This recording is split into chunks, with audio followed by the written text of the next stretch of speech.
देश में जारी कोरोना वायरस के संकट के बीच आज एक नई शुरुआत होने जा रही है। 24 मार्च से देश में जारी लॉकडाउन के आज 5वें चरण की शुरुआत हो रही है, जिसे अनलॉक 1 का नाम दिया गया है। इसके तहत कई तरह की छूट आज से देश भर में लागू होंगी और लॉकडाउन की सख्ती सिर्फ कोरोना से प्रभावित कंटेनमेंट जोन तक रह जाएगी। भारतीय रेलवे 1 जून यानी आज से 200 नई ट्रेनें चलाएगी। यह ट्रेनें वर्तमान में चल रही 15 जोड़ी श्रमिक स्पेशल और एसी स्पेशल ट्रेनों से अलग होंगी। बता दें कि इन ट्रेनों में यात्रा के लिए 21 मई से ही टिकट की बुकिंग शुरू हो चुकी थी। इन ट्रेनों के लिए यात्री अब 120 दिन यानी 4 महीने पहले भी रिजर्वेशन करवा सकते हैं।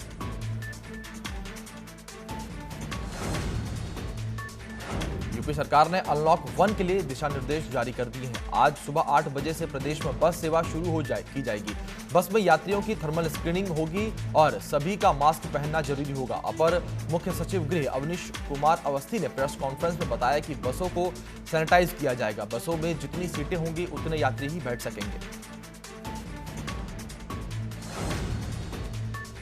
कोरोना वायरस दुनिया भर के 213 देशों में अपने पैर पसार चुका है। दुनिया भर में अब तक करीब 62,59,254 लोग कोरोना वायरस से संक्रमित हो चुके हैं। इनमें से 3,73,697 लोगों की मौत हो चुकी है। वहीं 28,44,000 से ज्यादा लोग संक्रमण मुक्त भी हुए हैं।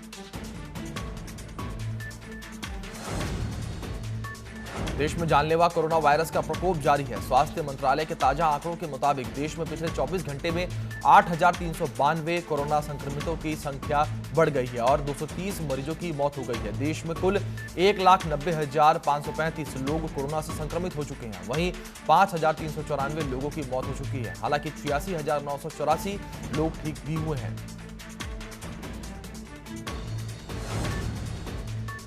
यूपी में बीते 24 घंटे में 262 नए कोरोना पॉजिटिव मामले सामने आए हैं। इसी के साथ प्रदेश में मरीजों की संख्या 8,000 के पार पहुंच गई है। इनमें से 3,015 एक्टिव केस है। 4,843 को डिस्चार्ज किया जा चुका है, जबकि अभी तक कुल 217 मरीजों की मौत हुई है।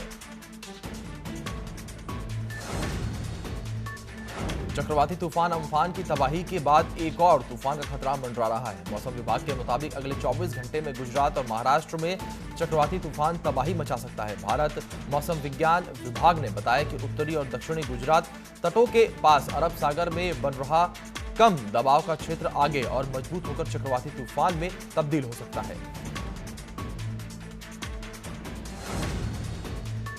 केंद्र सरकार की गाइडलाइंस के बाद लॉकडाउन में काफी हद तक छूट मिल गई है। जिलों और राज्यों की सीमाएं भी खोल दी गई हैं। हरियाणा सरकार ने भी अंतर राज्य और अंतर जनपदीय वाहनों को अनुमति दे दी है। इस फैसले का सबसे बड़ा असर दिल्ली गुरुग्राम बॉर्डर पर नजर आया। सुबह से ही दिल्ली गुरुग्राम बॉर्डर पर वाहनों को आवाजाही की अनुमति दी गई।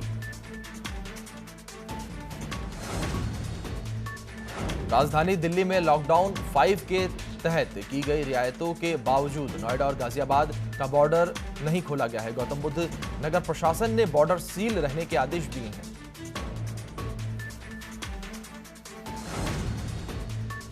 बॉलीवुड की दुनिया से एक और दुखद खबर मिली है। मशहूर संगीतकार वाजिद खान का निधन हो गया है। उनके निधन से फिल्म इंडस्ट्री में शोक की लहर दौड़ गई है। फिल्म इंडस्ट्री में साजिद वाजिद की जोड़ी के रूप में मशहूर वाजिद खान को लेकर हस्तियों से लेकर उनके समर्थक तक शोक जाहिर कर रहे हैं। कोरोना महामारी के काल में भी पाकिस्तान अपनी करतूतों से बाज नहीं आ रहा है। पाक उच्चायोग के 2 अधिकारियों को जासूसी गतिविधियों में लिप्त होने के आरोप में पकड़ा गया है। भारत ने पाक उच्चायोग के दोनों अधिकारियों को 24 घंटे के भीतर देश छोड़ने को कहा है। विदेश मंत्रालय ने पाकिस्तान के उच्चायोग प्रभारी को तलब कर इन करतूतों पर भारत का सख्त ऐतराज दर्ज कराया है।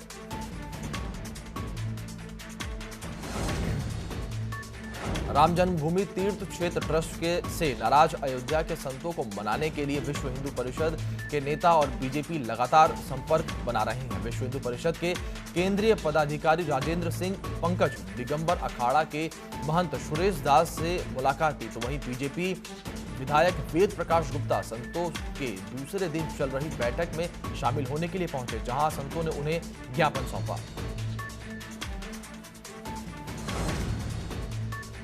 आज से पूरे देश में ट्रेन और बसों का संचालन शुरू हो गया है, लेकिन गोरखपुर लोगों को बसों का इंतजार करना पड़ रहा है। यात्री बस डिपो पर बुकिंग के लिए खिड़कियां तक नहीं खुली है, ना ही कोई बसें दिखाई दे रही हैं। डिपो पर सन्नाटा पसरा हुआ है। जो श्रमिकों को लेकर बसें आ रही हैं, केवल उनका ही संचालन देखने को मिल रहा है।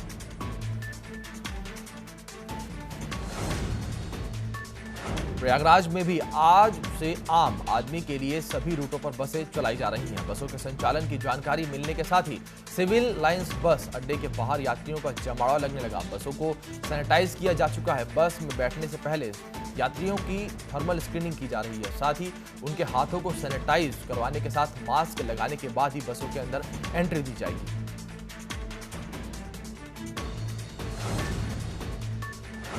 मऊ में 6 कोरोना पॉजिटिव मरीज मिलने से हड़कंप मच गया है, जिनमें 2 सगे भाई समेत एक युवती भी शामिल है। ये सभी लोग मुंबई, हरियाणा, दिल्ली इत्यादि महानगरों से अपने घरों की ओर लौटे थे। इन लोगों की जांच कराई गई। इन लोगों की रिपोर्ट पॉजिटिव आई है।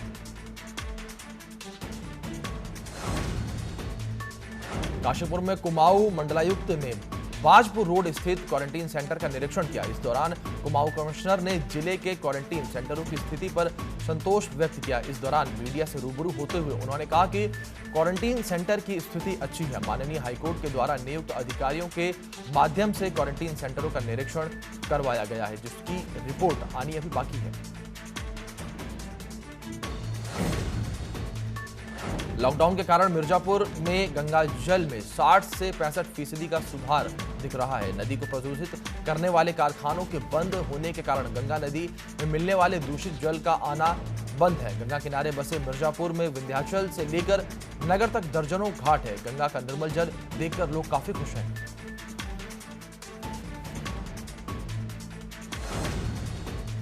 कांग्रेस कमेटी के उपाध्यक्ष और पूर्व विधायक रणजीत रावत ने कांग्रेस कार्यालय रामनगर में प्रेस वार्ता की। इस दौरान उन्होंने कहा कि प्रदेश की सरकार पर आरोप लगाया कि सरकार ने क्वारंटीन सेंटर तो बना दिए, लेकिन सेंटरों में व्यवस्थाएं बदहाल हैं। पूर्व में क्वारंटीन सेंटर में एक बच्ची की सांप के काटने से मृत्यु होना सरकार पर प्रश्न चिन्ह लगा रहा है। सरकार में कैबिनेट मंत्री सतपाल महाराज की रिपोर्ट पॉजिटिव आने वाले के बाद सरकार में हड़कंप मच गया है। सीएम समेत तमाम मंत्रियों ने कहा खुद को सेल्फ क्वारंटाइन कर दिया है। वहीं कई नौकरशाहों ने भी खुद को सेल्फ क्वारंटीन किया है, जिसके चलते अब सरकार घर से ही काम करेगी। वहीं विपक्ष ने इसे बड़ी चूक बताया है। कैबिनेट मंत्री सतपाल महाराज के कोरोना पॉजिटिव आने के बाद सरकार और प्रदेश में हड़कंप है। इस दौरान मंत्री जिनसे मिले सभी की जांच होनी है। वहीं सचिवालय और विधानसभा कर्मी भी डरे हुए हैं। ऐसे में सचिवालय संघ ने सचिवालय और विधानसभा को अगले 1 हफ्ते के लिए बंद करने की मांग की है। अध्यक्ष दीपक जोशी ने कहा कि सीएम समेत तमाम अधिकारियों से इसकी मांग की गई ताकि कर्मचारियों की मेडिकल जांच की जा सके।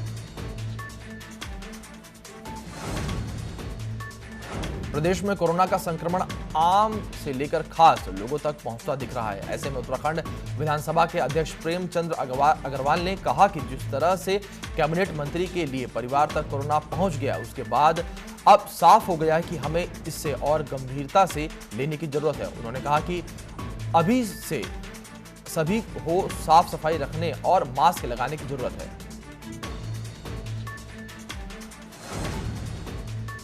उत्तराखंड प्रदेश में टिड्डियों को लेकर कृषि मंत्रालय ने गाइडलाइन जारी की है, जिसके तहत किसानों को कैसे टिड्डियों से सुरक्षित रहना है इसके बारे में बता दिया गया है। प्रदेश के कृषि विभाग मंत्री सुबोध उनियाल के अनुसार अभी टिड्डियों का आतंक उत्तराखंड में नहीं पहुंचा है, लेकिन सुरक्षित रहने के आदेश दिए गए हैं।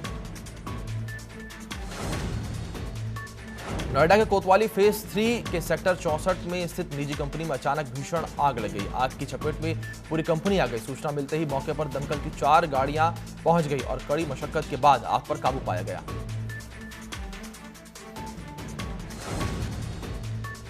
पिथौरागढ़ के कीर्तिनगर ब्लॉक इलाके में सड़कों की बदहाली स्थिति को लेकर स्थानीय जनता में आक्रोश है। वहीं खनन सामग्री से भरे वाहनों की आवाजाही से भी लोग परेशान हैं, जिसे लेकर स्थानीय लोगों ने धरना प्रदर्शन करके जिला प्रशासन से सड़कों को दुरुस्त कराने की मांग की। वहीं चौरास की सड़कों पर स्थानीय जनप्रतिनिधियों ने वाहनों की आवाजाही रोककर प्रदर्शन किया।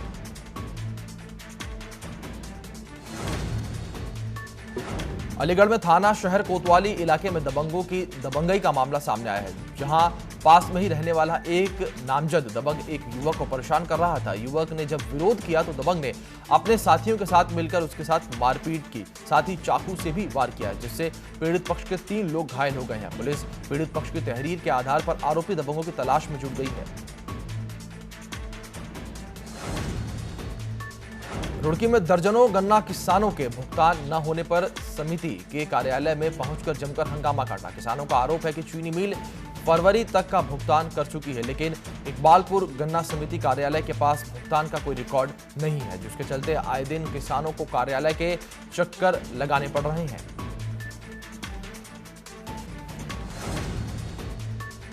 गोंडा के शहर कोतवाली इलाके में मामूली विवाद में मुन्नू सुपारी नामक अपराधी ने सुतली बम फेंक दिया। बम फेंके जाने से इलाके में हड़कंप मच गया और सैकड़ों लोग इकट्ठा हो गए। इस बमबाजी में हैदर अली के अलावा 3 अन्य लोग घायल हो गए हैं, जिनका इलाज करवाया जा रहा है। वहीं मौके से भाग रहे अभियुक्त को पुलिस ने अरेस्ट कर लिया है और आगे की कार्रवाई में जुट गई है।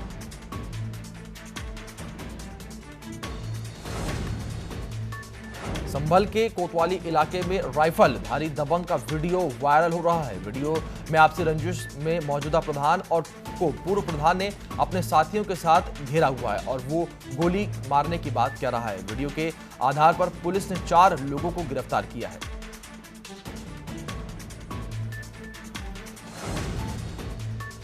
ऋषिकेश के त्रिवेणी घाट चौक पर नशे में धुत एक युवक ने जमकर हंगामा काटा। इस दौरान युवक ने धारदार हथियार से अपने शरीर पर कई वार कर खुद को लहूलुहान भी कर लिया। लहूलुहान युवक को देख चौक पर तैनात पुलिसकर्मियों के हाथ पांव फूल गए। बमुश्किल पुलिस ने युवक को पकड़कर लहूलुहान हालत में सरकारी अस्पताल पहुंचाया, जहां उसका इलाज डॉक्टर ने शुरू कर दिया है।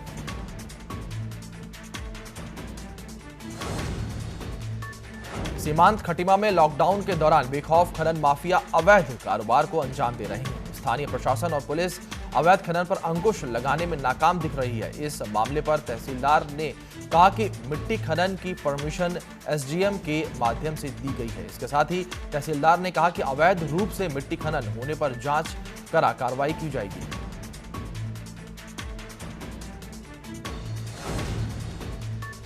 फतेहपुर में असोथर इलाके में ग्राम प्रधान और उसके पिता की पिटाई का वीडियो वायरल हो चला है। दरअसल विकास कार्यों की जांच करने पहुंचे वीडियो के सामने दबंगों ने ग्राम प्रधान और उसके पिता की पिटाई कर दी।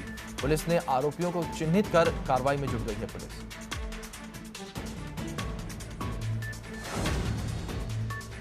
रामपुर में नाबालिग लड़की से गांव के ही युवक ने हवस का शिकार बनाकर मौके से फरार हो गया, जिसकी शिकायत पीड़ित ने पुलिस को दी है। 14 दिन बीत जाने के बाद भी पुलिस आरोपी को नहीं पकड़ पाई थी। पीड़ित लड़की पर गांव के ही प्रधान सहित पंचायत के लोग दबाव बनाने में लगे रहे हैं और समझौता कराने और शादी कराना चाहते थे, जिसके बाद लड़की ने अपने वकील के जरिए एसपी रामपुर से इंसाफ की गुहार लगाई। बाद में आरोपी को पुलिस ने गिरफ्तार कर जेल भेज दिया है। मेरठ थाना लिसाड़ी गेट इलाके में चेकिंग के दौरान पुलिस और बदमाशों के बीच मुठभेड़ हो गई। पुलिस की जवाबी फायरिंग में 20,000 का इनामी बदमाश घायल हो गया, जबकि उसका एक साथी मौके से फरार हो गया। घायल बदमाश को अस्पताल में भर्ती करवाया गया है। बताया जा रहा है कि बदमाश कई मामलों में वांटेड चल रहा था।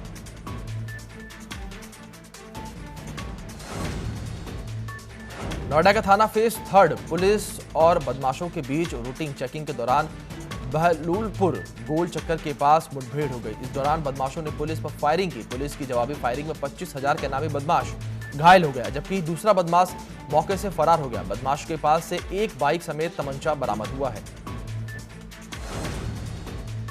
फतेहपुर के खागा कोतवाली के NS2 टोल प्लाजा पर टोलकर्मी और निजी कंपनी के गार्ड के बीच मारपीट हो गई। विवाद टोल की पर्ची काटने को लेकर हुआ था और देखते ही देखते विवाद इतना बढ़ गया कि गार्ड और उसके साथी ने टोल कर्मचारी को पीट दिया। मारपीट की पूरी घटना वहां लगे सीसीटीवी कैमरे में कैद हो गई।